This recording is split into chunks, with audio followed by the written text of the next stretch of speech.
Triple Takeover. You have to review these guys together. I mean, they were... Hey, man, what are you doing here?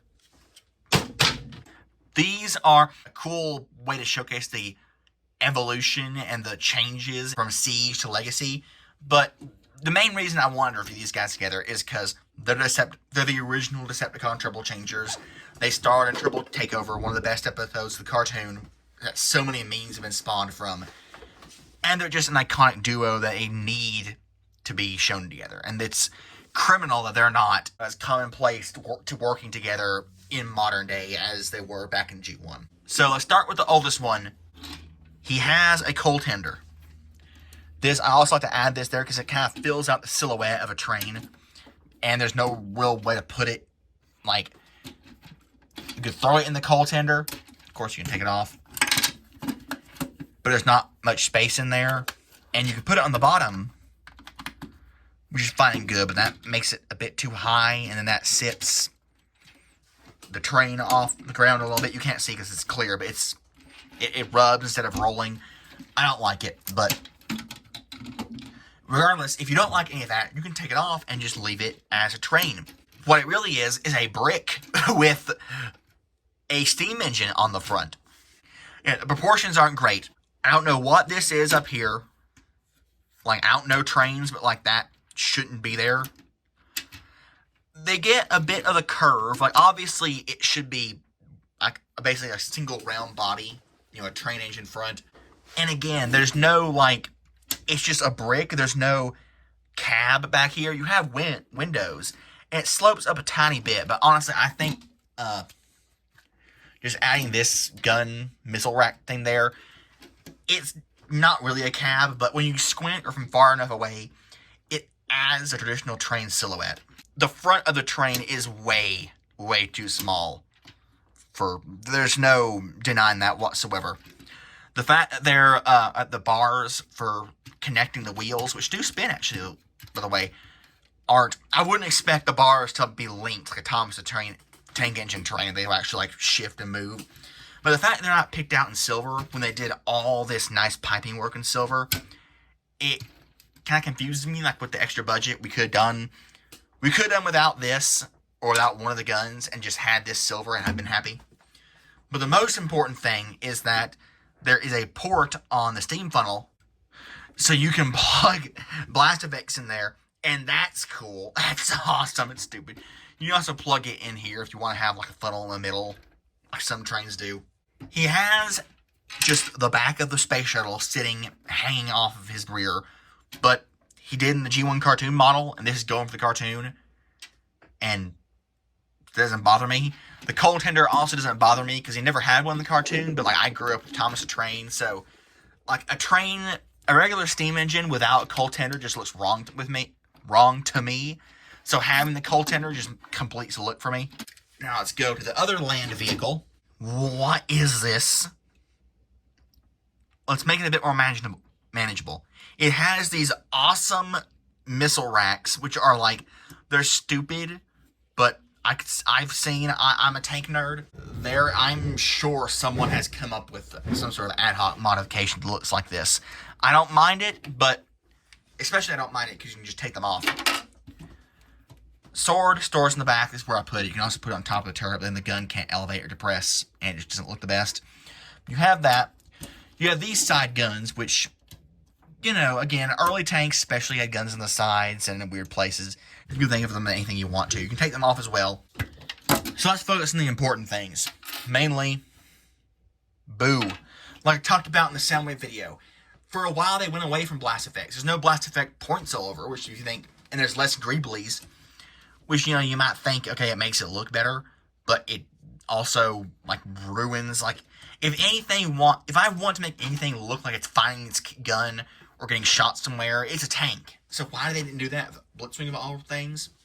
Also, the only thing I can think of, the reason they changed the tank design was that, like, they wanted to be pro-Western or something like that.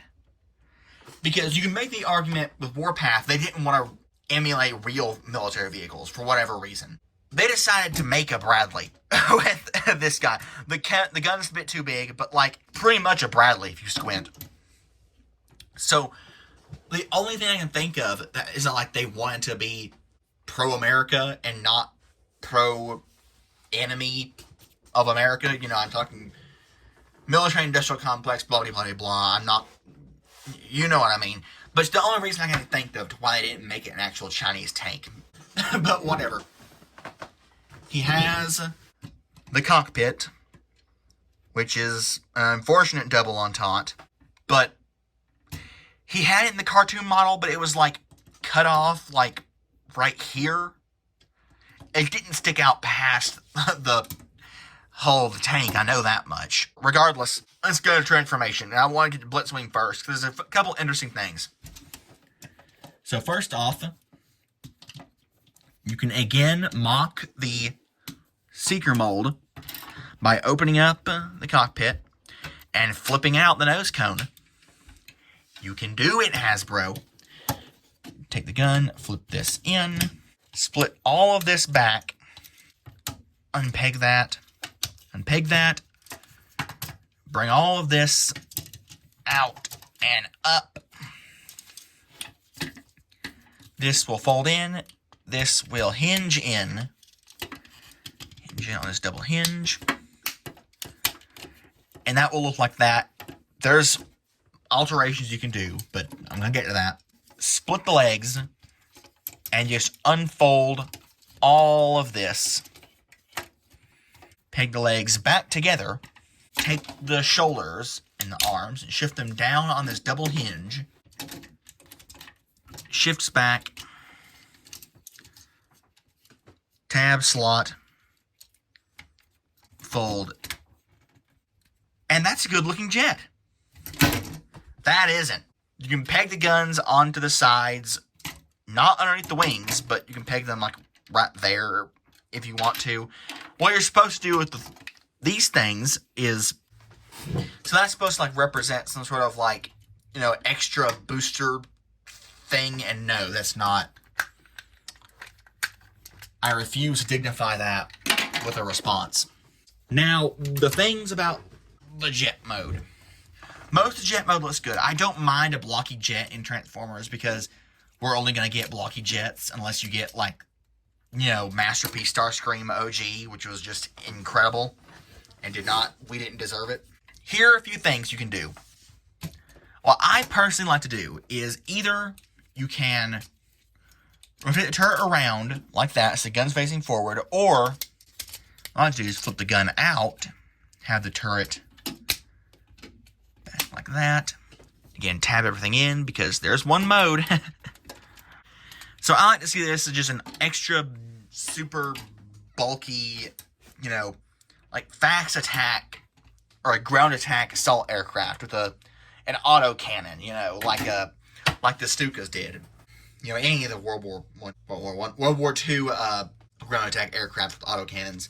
So that's one way to think of it. And the fact that it's like extra bulky means it's like I don't know how. I know the tank mode. I'm a tank nerd. I know the tank mode's wrong.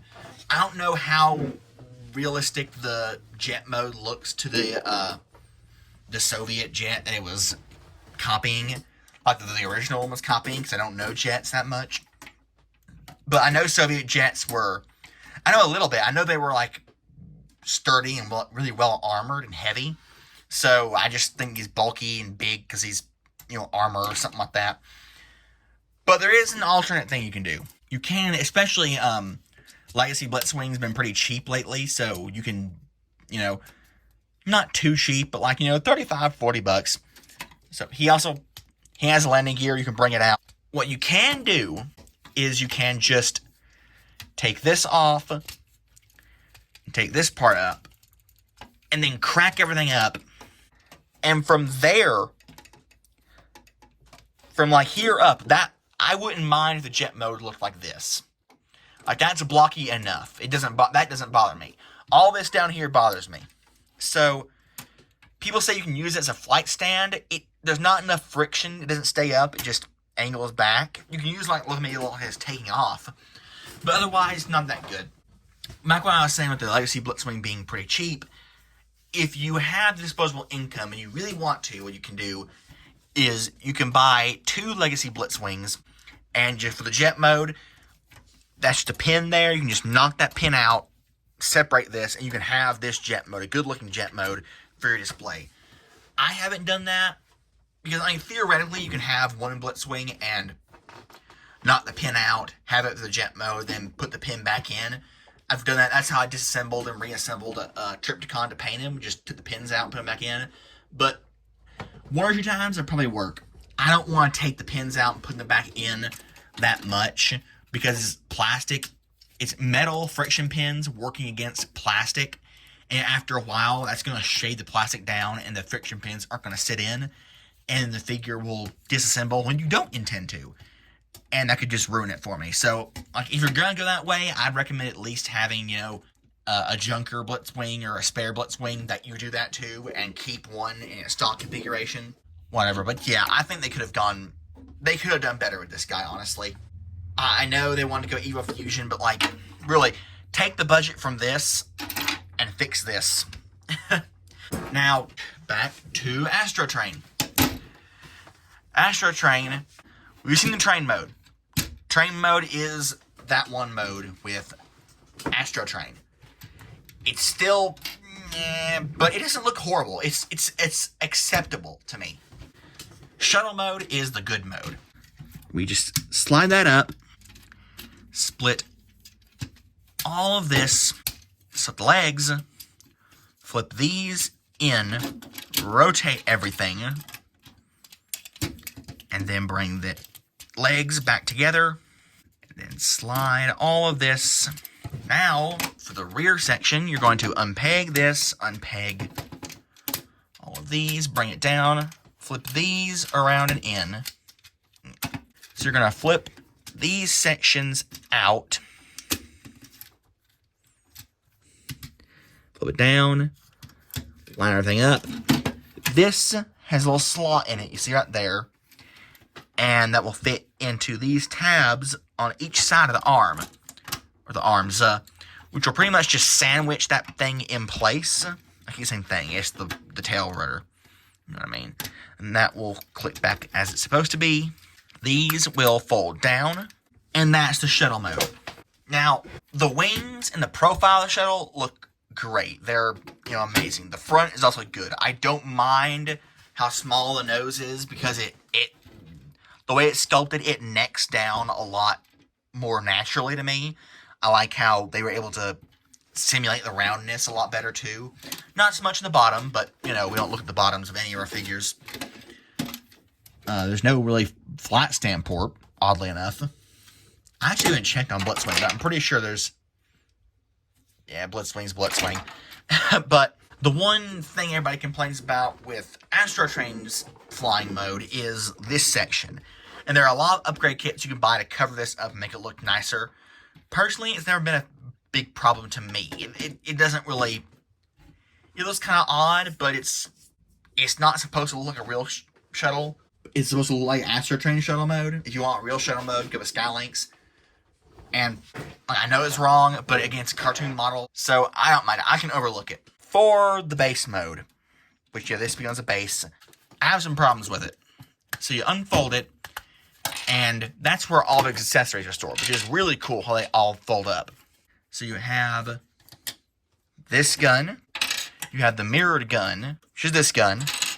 You unfold all of this, and then you have this amazing minigun, and this big traditional cannon.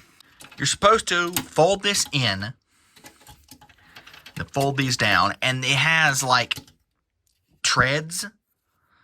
That's supposed to be the crawler for the shuttle, but as you see, it doesn't like to stay flat.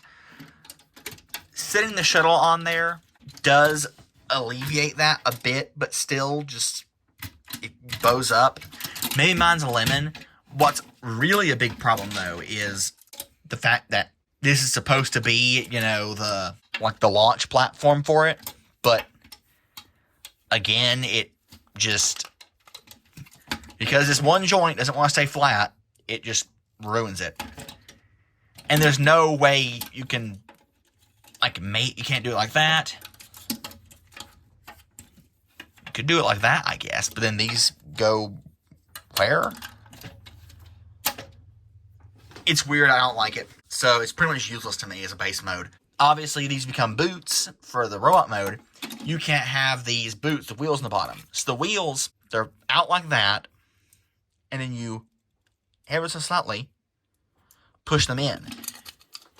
And there are these tabs on the base, and when you slide these tabs into the boots, it pushes down on the hinges. You see that the wheels are on, and that automorphs the wheels out. And that's neat. I appreciate that, but yeah, I don't like how it won't stay flush for me. Now let's get to the main event, the robot modes. So, throw this away.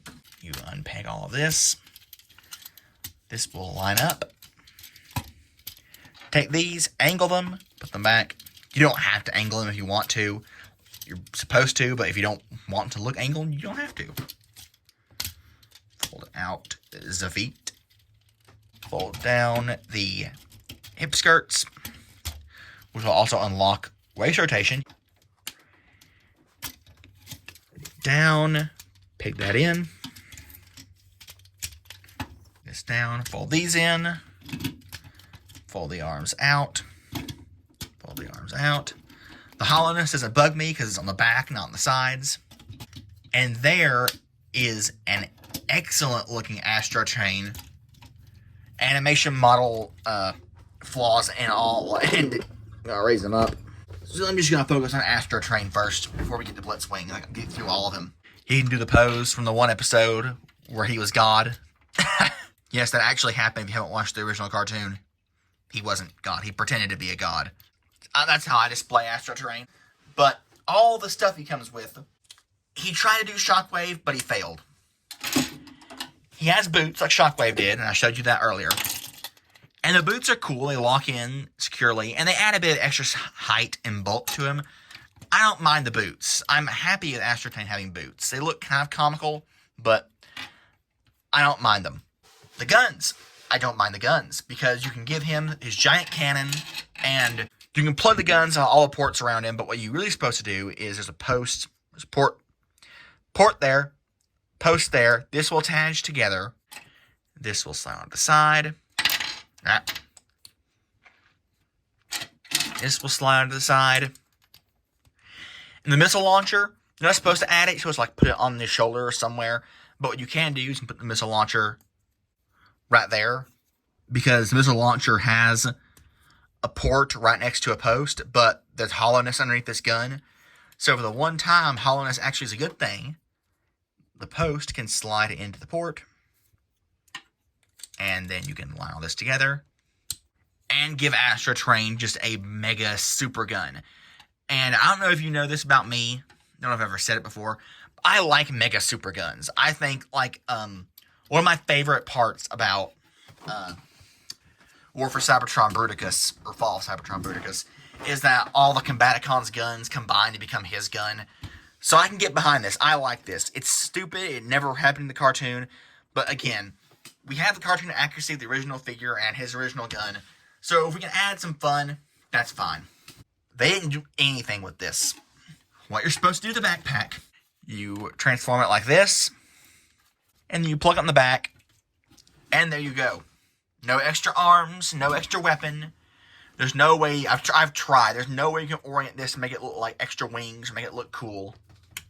It's just, the best thing I can think of it is, I don't have any small Decepticons, but you can take your smaller Deluxes or your Micromasters, and it's like a battle platform they can stand in. But of course it weighs it down, so he can't, like, the boots don't do anything. What would have helped would have been what they did with Shockwave and added ratchets to his knees and legs, but they didn't do that, so it's just completely, utterly worthless. But we know why it's there, which I'll explain later if you don't know. Blitzwing is harder to excuse. But you're just going to fold these down. I'll get the transformation first, flip these up, bring all of it up. And what I think is cool is how the legs or the wings fold around and become the legs.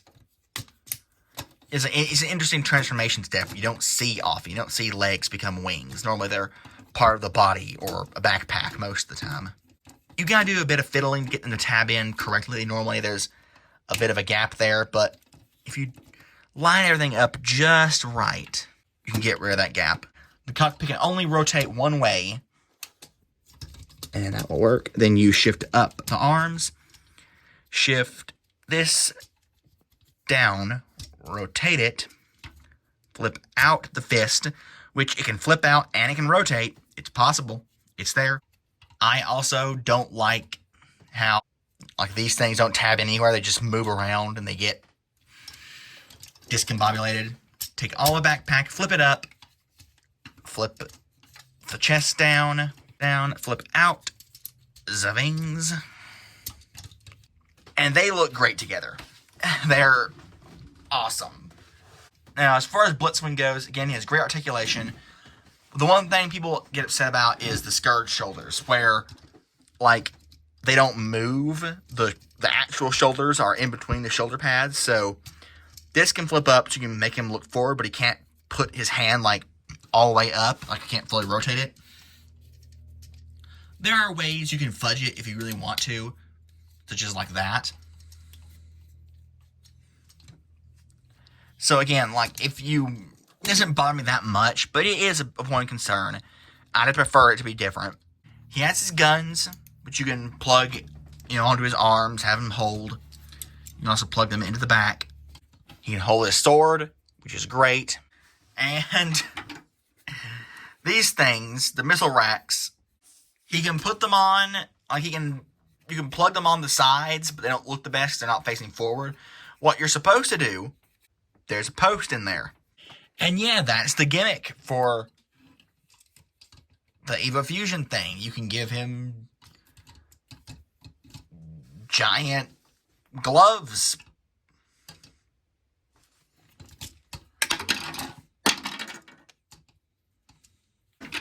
Get rid of these, fix the jet mode, then we'll talk. I don't mind the shoulders, I don't mind the sliding things on the arms. No one ever asked for this. The vehicle modes they're good if you squint. Some are great, some are good if you squint. They all have flaws in their own way, but, for a regular mainline price, triple changers are always going to suffer a bit. So they're a valiant effort. I like them. At the very least, their merits, such as the articulation, the way they look in robot mode, how good, how close they got the vehicle modes despite their flaws, allow me to overlook it. Astrotrain, completely understandable. What happened with Astrotrain was just like what happens with, they wanted to make him a Voyager. He became too expensive because he's a triple changer. Triple changers are always too expensive. So, they had to bump him up to a leader, but because he was too expensive to be a Voyager, but too cheap to be a leader, they added in the boots, the backpack, the extra guns, which the extra guns are cool, to justify the price. So Astrotrain, again, the boots and the guns I don't mind. The backpack is stupid. I like the coal tender. Astrotrain's problems, I understand where they come from. I understand why the unnecessary stuff is there. I understand why they did what they did, and I can excuse it. Blitzwing, he was too expensive to be a leader, and to be a Voyager, so they bumped him up to a leader. And to fix the price, they added this stuff.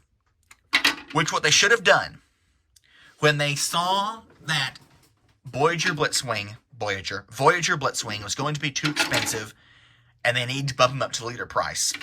Instead of adding this kibble to fill up the price, they should have done something to fix the jet mode. Even if it was like a couple things that folded in. Don't make the jet mode perfect. Just make the jet mode, with the extra money that these things cost to make, they couldn't have done anything to massively improve the jet mode. I get that. But they could have they could have cleaned it up maybe by 5%. And that would have been better to me than these, which I never use, never display them with in any mode.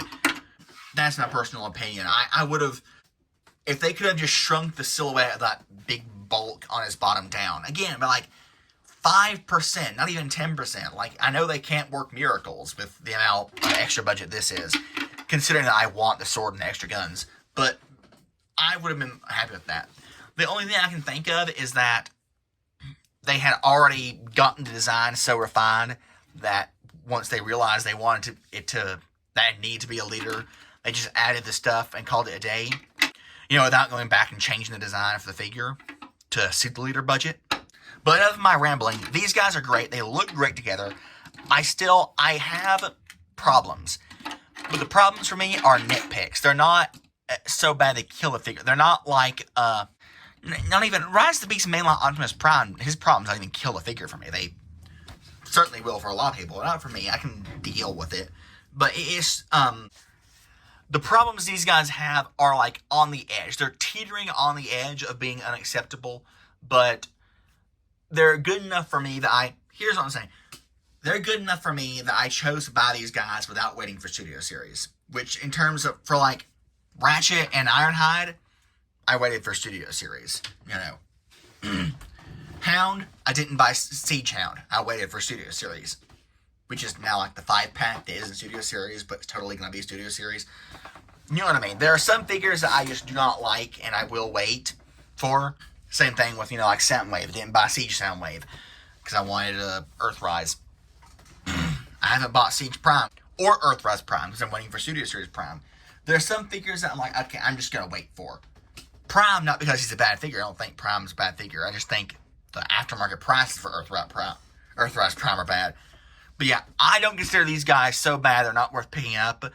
They're just bad enough that, not bad enough, they have flaws you have to know, and you have to be okay with them going in, not expecting something of masterpiece quality. They're not Galvatron level leaders. They are regular leaders, But they're still solid. That's what I consider. So, yeah, pretty much, there you have it. That's my opinion. You can take it for, whatever you want, but that's all I think.